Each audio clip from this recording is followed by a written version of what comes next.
اگلی ٹرم جس کا ہم ذکر کر رہے ہیں وہ ہارڈ ویئر ہے، مطلب وہ چیزیں جنہیں آپ چھو سکتے ہیں اور جن کی مدد سے مختلف کام کیے جاتے ہیں۔ آپ نے چائے کا چمچ تو دیکھا ہوگا، جی چائے کا چمچ بھی ایک ہارڈ ویئر ہے۔ اگر آپ اس ہارڈ ویئر کو چائے کے اندر چینی ڈالنے کے لیے استعمال کریں تو وہی ہارڈ ویئر ایک ان پٹ ڈیوائس کا کام کرتا ہے۔ اسی طرح اگر آپ ایک پانی کی بالٹی کو پانی نکالنے کے لیے استعمال کریں تو وہی بالٹی آؤٹ پٹ ڈیوائس کا کام کرتی ہے۔ اسی طرح کمپیوٹر میں اب تک ہم نے جن ان پٹ، آؤٹ پٹ اور اسٹوریج ڈیوائسز کا ذکر کیا وہ کمپیوٹر کا ہارڈ ویئر کہلاتی ہیں۔ اب سوال یہ پیدا ہوتا ہے کہ کمپیوٹر اپنے ہارڈ ویئر ڈیوائسز یا آؤٹ پٹ اور ان پٹ ڈیوائسز کو کس طرح استعمال کرتا ہے؟ اس سوال کے جواب میں ہمارے سامنے ایک نئی ٹرم آتی ہے جسے ہم سافٹ ویئر کہتے ہیں۔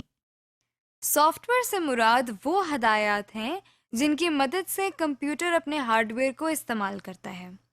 یہاں اگر آپ غور کریں تو ہدایات سے مراد وہ چیزیں جنہیں آپ سوچ تو سکتے ہیں، لکھ بھی سکتے ہیں، لیکن آپ چھو نہیں سکتے۔ سافٹ ویئر بھی بالکل ایسی ہی چیز ہے جسے نہ تو آپ چھو سکتے ہیں اور نہ ہی اس کا کوئی وزن ہے، اور نہ ہی یہ ہارڈ ویئر کی طرح نظر آتا ہے، لیکن یہ کمپیوٹر کو استعمال کرنے میں ایک بہت اہم کردار ادا کرتا ہے۔ اس کی مثال ہم یوں لے سکتے ہیں کہ جب آپ اپنا کمپیوٹرائزڈ آئی ڈی کارڈ بنوانے جاتے ہیں تو آپریٹر ایک ان پٹ ڈیوائس کے ذریعے سارا ڈیٹا اپنے کمپیوٹر کو فراہم کرتا ہے۔ کمپیوٹر اس ڈیٹا کو ان پٹ کے طور پر لیتا ہے اور اس کو انفارمیشن میں تبدیل کر دیتا ہے، پھر اس کو کارڈ پر لکھنے کے لیے ایک خاص ترتیب دیتا ہے، یعنی یہ دیکھتا ہے کہ کارڈ پر کون سی انفارمیشن پہلے آئے گی اور کون سی بعد میں۔ اس طرح جب کمپیوٹر ہمیں کمپیوٹرائزڈ شناختی کارڈ آؤٹ پٹ کے طور پر دیتا ہے تو اس کے لیے بھی سافٹ ویئر ہی استعمال ہوتا ہے۔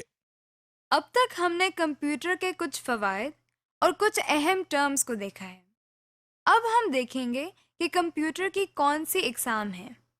کمپیوٹر کو جن بنیادی اقسام میں تقسیم کیا جاتا ہے وہ کچھ اس طرح ہیں۔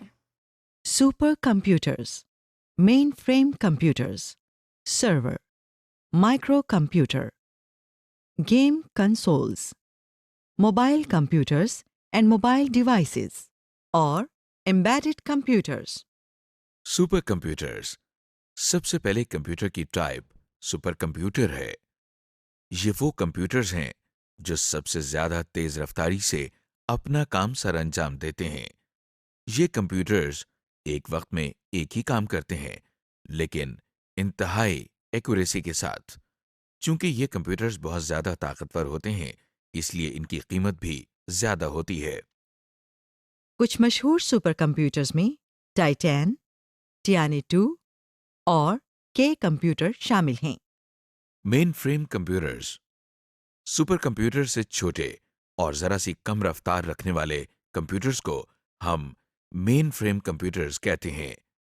لہذا نیکسٹ ٹائپ جو کمپیوٹرز کی آپ دیکھ رہے ہیں وہ مین فریم کمپیوٹرز ہیں۔ یہ کمپیوٹرز سائز کے لحاظ سے بھی بڑے ہوتے ہیں، اسی لیے ان میں زیادہ انفارمیشن کو اسٹور کرنے کی صلاحیت موجود ہوتی ہے۔ اس کے ساتھ ساتھ مین فریم کمپیوٹرز قیمت میں بھی بہت مہنگے ہوتے ہیں۔ پاکستان میں یہ کمپیوٹرز پی آئی اے، بینکس اور بہت سی دوسری آرگنائزیشنز میں استعمال ہو رہے ہیں۔ سرورز، مین فریم کمپیوٹرز کے بعد جن کمپیوٹر کی باری آتی ہے وہ سرورز کہلاتے ہیں۔ ان کمپیوٹرز کی کام کرنے کی رفتار مین فریم کمپیوٹرز کے مقابلے میں کئی گنا کم ہوتی ہے۔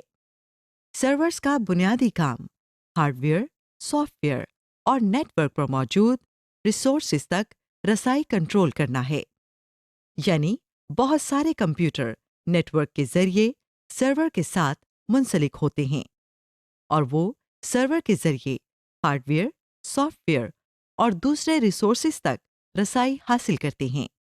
ہم کمپیوٹر نیٹ ورکس کے بارے میں اگلے لیسنز میں تفصیل سے جانیں گے۔ ان میں ڈیل، ایچ پی اور ایسر کے سرورز زیادہ مشہور ہیں۔ مائکرو کمپیوٹرز، مائکرو کمپیوٹرز کو عام طور پر پی سی یا